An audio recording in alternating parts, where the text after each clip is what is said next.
redes, relacionamentos, vínculos e afinidades. É sobre isso que estamos falando. A nossa primeira dica de hoje é um portal pioneiro da cultura digital brasileira. Confira. O Overmundo é um site colaborativo, um verdadeiro coletivo virtual sobre a produção cultural brasileira. Mas para funcionar, ele precisa da comunidade de usuários, sempre gerando conteúdos, votando, disponibilizando músicas, filmes, textos e comentando tudo e trocando informações. No Overblog estão as reportagens, entrevistas e críticas. Você pode procurar atividade cultural por estado, categoria, município e descobrir o que está acontecendo em cada canto do Brasil. Livros, discos, vídeos, imagens, podcasts, músicas, poemas e teses estão no item Banco de Cultura. No link guia é possível encontrar dicas de serviços como espaços culturais e festas populares, entre tantas outras atividades. Em agenda, separadas por estado e categoria, estão informações desse imenso calendário cultural do Brasil. E o melhor, participar é fácil e grátis. Registre-se, faça o seu login e compartilhe toda essa cultura que corre em suas veias.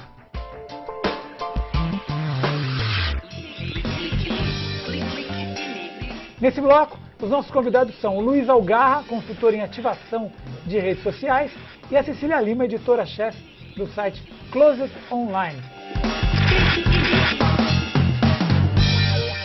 Por Skype, quem nos acompanha também é a Fernanda Musardo, especialista em redes sociais e coordenadora do Encontro de Tuiteiros Culturais de Curitiba. Tudo bem, Algarra? Tudo bem, é um prazer estar aqui com vocês, meu caro Marcelo, Cecília, Fernanda, amigos aqui do Clique Ligue, da TVT. É uma satisfação estar pela primeira vez aqui com vocês. Estou muito contente. Estamos tentando montar uma rede aqui. Qual que é a tua dica? Eu acho que a menor conexão em rede é uma conversa que você tem com você mesmo, tá? Eu acho que a gente observa as coisas do mundo, a gente encontra com pessoas, e quando a gente observa alguma coisa e alguma coisa não se encaixa, aí a gente começa a pensar, puxa, por que será que isso é desse jeito? Aí a conexão mais importante acontece, né? Porque conexões são coisas que nos modificam, que nos transformam, ok? E a gente se transforma quando a gente está aberto ao diálogo, aberto à escuta. Esse é o princípio da rede. Então a primeira coisa é você poder se abrir para os teus próprios pensamentos e para o que você está percebendo em relação ao mundo. Não viver nesse automatismo tolo do todo dia fazendo a mesma coisa do mesmo jeito, ligando a televisão, assistindo o programa, comendo batata frita. Quando você para e pensa, a tua rede surgiu. E aí você começa também a ter a possibilidade de parar, pensar e conversar com outras pessoas. Através da tua rede pessoal, presencial, e até através de Facebook, Twitter e as redes digitais. E aquele tema básico, assim, as redes virtuais são mais frágeis do que as redes reais. Como é que você vê essa questão? É engraçado, né? Outro dia minha filha estava viajando, estava no interior do Brasil e me telefonou. E pelo telefone, a conversa ficou super emotiva e era como se ela estivesse do meu lado. Ela estava ali e eu estava ali com ela.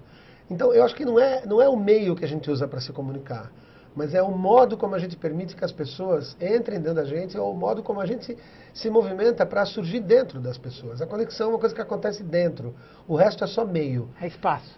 Virtual ou presencial, é tudo meio, tanto faz. Se um post no Twitter te tocar, te emocionar, te afetar, te colocar para pensar, você se conectou. Tá? Agora, você pode passar o dia todo conversando com um monte de gente, cumprimentando as pessoas. Olá, doutor Paulo. Meras formalidades. Tudo bem, dando formalidade e você não fez conexão nenhuma. Então a questão não é o digital ou o presencial. É como você escuta quem você escuta. E como você fala para quem você fala. Maravilha. Tem uma pergunta já aqui do Lisandro Gartner. As iniciativas de comunidade de adesão voluntária são melhor sucedidas do que as estimuladas corporativamente? Olha, boa pergunta, meu caro Lisandro, meu amigo, que eu acompanho ali no Twitter também. Eu acho que tudo que é espontâneo tem mais força. Tudo que começa com autenticidade, né? A gente estava agora vendo o trabalho da turma do Fora do Eixo, que é um grande exemplo de movimento que parte a partir da autenticidade e da espontaneidade. Isso sempre é mais forte, isso sempre é mais vigoroso, tá? Entretanto, você pode alimentar processos que nascem espontaneamente. Você pode incentivar, você pode apoiar, ou melhor ainda, no caso das empresas, você pode não atrapalhar não bloquear e não... A criatividade. A criatividade das pessoas, né? Então, eu acho que é importante o estímulo das corporações e das empresas às redes.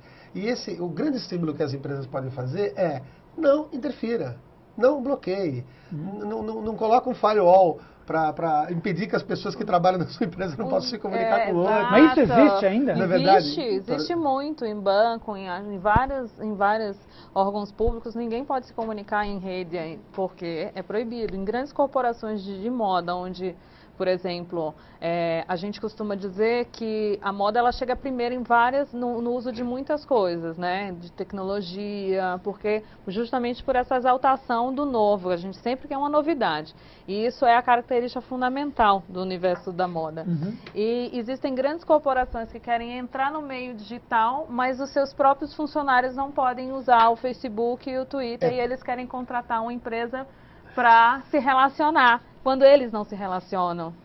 Né? Então, tudo bloqueado, né? Tudo bloqueado. É tudo bloqueado. Tudo bloqueado. Facebook, Twitter, o compartilhamento de ideias, porque a rede, ela é de compartilhamento. Então, a rede, para você se dar, eu digo que para você se dar bem na internet, você tem que, nas redes como um todo, você tem que se doar.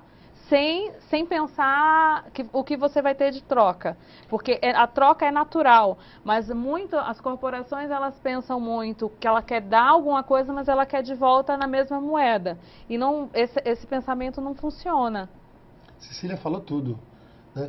Na verdade, esse ato banal de você, enquanto está se relacionando, buscar um registro para compartilhar, batendo uma foto e postando numa rede social, por exemplo, isso é uma coisa que não está incorporada ainda na vida das pessoas. Talvez nos bares, quando as pessoas estão, né, à vontade, tomando uma cerveja, ou quando estão num encontro social, mas dentro das corporações isso ainda não acontece. Por quê? Porque a vida social não acontece dentro das empresas. O que nós temos dentro da empresa, né, emprestando uma palavra, né, da Cláudia, que falou agora pelo Fora do Eixo, o que nós temos são simulacros de comportamento. Então, assim, aparentemente nós estamos tendo relações sociais dentro das empresas. Mas não acontece. Na verdade, está todo mundo desempenhando um papel. E estar presente nas redes é justamente você se soltar do papel, se desembaraçar das teias, liberar um pouco do seu verniz, para você poder fluir, para você poder viver. Então, isso causa um estranhamento dentro das empresas, quando você, no meio de uma reunião, por exemplo, fala: posso twittar alguma coisa? As pessoas falam: não. Essa foto que você tirou, você já postou? Já. Essa foto eu já coloquei no Instagram, né? Legal. O Instagram é uma rede de compartilhamento de imagens, né, que eu tenho alguns seguidores lá no Instagram, então já fiz uma foto aqui. Aí do Instagram já pula para o Facebook, do Facebook já vai para o Twitter, do Twitter já vai para uma outra rede. Eu já coloquei duas de você aqui. Obrigado. Não, uma coisa que eu acho interessante, eu também, depois que eu entrei que o Closet surgiu, eu acabei indo muito afinco na internet, e um case que a gente sempre coloca, assim, existe uma companhia de energia paulistana que coloca no Twitter dela que o horário de atendimento no Twitter é em horário comercial de 8 às 6. É genial. Gente, isso. é muito tosco. Então, assim, como é que você está querendo estar em rede se você já limita a comunicação? Eu costumo dizer que as pessoas tendem... Muitas agências, muitas empresas vendem, quando a gente vê isso, quando eu dou consultoria, vendem números X de twitters, números X de outro dia a gente viu no jornal que podem ser comprados, custa R$5, 5 mil seguidores, algo assim, $5, 5 mil seguidores, né? Você falou de redes pessoais, que as redes virtuais são mais frágeis do que as redes sociais, e no final, como o Olga falou, isso não existe. O que você é offline é o que você é online. Não existe. Se você é frágil como empresa no teu atendimento corporativo, como físico, você também vai ser fraco lá no Deixa eu chamar a nossa craque de Twitter aqui, a Fernanda, que está nos ouvindo. E aí, Fernanda? Sim, estou acompanhando e concordo com os dois. Na verdade, eu acho que o grande problema das pessoas realmente fazer alguma coisa pensando numa consequência muito rápida também. Eles imaginam que criar uma rede em qualquer outro ambiente, principalmente o digital, vai ser muito rápido, porque a internet é tudo muito rápido. Então, cria-se essa ideia de que, ok, eu crio conta no Twitter, amanhã uma no Facebook, e em uma semana eu estou bombando como o cara mais legal e mais popular. Isso tanto vale para a pessoa quanto para a empresa. Não é assim que as coisas funcionam. Você precisa de trabalho, você precisa alimentar esses ambientes, assim como você faz na sua vida normal. Você não cria uma amizade hoje, e depois de 3 dias aquela pessoa passou a ser o seu melhor amigo, amigo de infância. Você cultiva uma amizade, você cultiva um relacionamento, e isso é com o tempo. Luiz, voltando no exemplo da festa de criança, que a festa de criança é uma festa de relacionamento, né? Onde as pessoas estão juntas ali por alguma afinidade, no caso, o aniversário, né? É uma rede. É uma rede, né? Como é que você vê o crescimento ou não desse tipo de tendência como a Casa Fora do Eixo no Brasil? Agora, recentemente saiu uma notícia sobre transparência, acho que foi no Legislativo, aqui em São Paulo, apareceu um salário lá de um cara que ganhava 20 mil reais. Um garagista. Um garagista. Então aí a gente está vendo essa nova, o uso da tecnologia na questão da transparência, da democracia, do ativismo. Como é que você vê o crescimento desse movimento aí? Eu costumo perguntar assim, a quem interessa a privacidade? Quem realmente tem algum segredo a manter? Quem tem alguma coisa a ocultar? O cidadão comum, o trabalhador, o camarada que acorda cedo, né, convive com a família dele, pega o seu transporte, vai desenvolver a sua atividade, convive com os amigos, volta para casa, se relaciona no bairro dele. E essa pessoa tem muito pouco a esconder. Para essa pessoa, a transparência ela é um valor. Quanto mais transparente as instituições estiverem, melhor para esse cidadão. Então, todo mundo que defende vivamente a privacidade e o sigilo, é porque está defendendo alguma coisa que não pode vir a público. E o que não pode vir a público, de algum modo, gente, não presta. Tudo que não pode ser revelado, não pode ser exposto, alguma coisa de errado tem. Então, acho que todo movimento que convida a sociedade a viver a transparência, fundamentalmente é um movimento que clama pela ética, né? A ética nada mais é do que a capacidade da gente conviver uns com os outros, percebendo quem nós somos de modo franco, transparente e aberto e aceitando um ao outro nessa perspectiva. Essa é a grande discussão da internet também, né? A transparência, porque a coisa mais interessante na internet eram pessoas normais falando de produtos, por exemplo. Seres humanos, não eram mais celebridades que faziam propaganda da Monange, né? Eram pessoas reais dando seu depoimento. E aí você vê uma inversão de valores onde as marcas passam a comprar a opinião dessas pessoas que eram para ser completamente livre de qualquer tipo de valor agregado, de dinheiro, ou um brinde, ou um produto, ou um jabá, como a gente fala no jornalismo. O padrão era o jabá, né? Só que essas pessoas eram as ditas pessoas reais, as que prezavam, que a sua bandeira eu sou limpo, eu estou transparente, eu faço porque acho massa e eu gosto mesmo desse produto. E hoje a gente tem uma inversão desses valores. Não sei se vocês chegaram a ver reportagens na Isto É, gente, reportagem na Galileu, falando sobre essa falta de transparência, principalmente nos blogs de moda, né? As redes, quando elas são frágeis na vida real e na vida virtual. E quando elas são fortes, eu tenho um caso que eu acho incrível.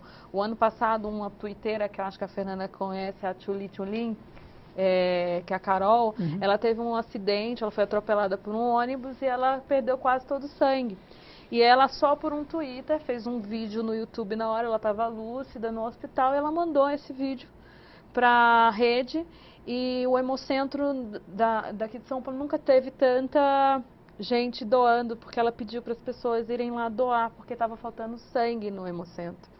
E assim, quando você tem um contato real com aquelas 30 mil pessoas que seguiam a Carol, é tanto que o Hemocentro transformou ela na embaixatriz Então, assim, a vida real, um acontecimento real gerou todo um buzz e os laços que eram fortes. Solidariedade.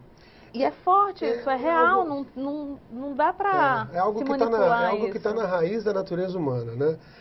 É sempre bom lembrar, nós somos seres cuidadores, né? Os nossos filhotes, eles não nascem prontos. Você tem que cuidar do filhote. Todo ser humano vivo, alguém cuidou. Exato. Então, a relação de cuidado, de entregar alguma coisa para o outro sem esperar nada em troca, né? Não tem a ver com romantismo, ou com ética, ou com cidadania. É uma característica biológica da nossa espécie. São pouquíssimas espécies no planeta que precisam desse tipo de atenção. Então, cuidar um do outro faz parte da nossa dinâmica relacional desde tempos imemoriais, desde tempos primitivos, né?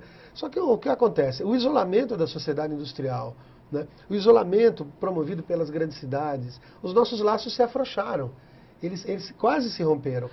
Mas a gente vai voltar nesse assunto no próximo bloco. Obrigado, Fernanda, pela sua participação. Você continua aqui no Skype que a gente já volta. Obrigado, Cecília. Foi um prazer ter você aqui com a gente. Parabéns pelo projeto. E o Algarra continua aqui com a gente no próximo bloco. Como você já sabe, o Clique Link está em todas as mídias sociais. Para procurar é só entrar no Facebook e bater /RedeTVT e no Twitter @RedeTVT. Vamos dar uma olhadinha aí nas redes sociais e voltamos já já.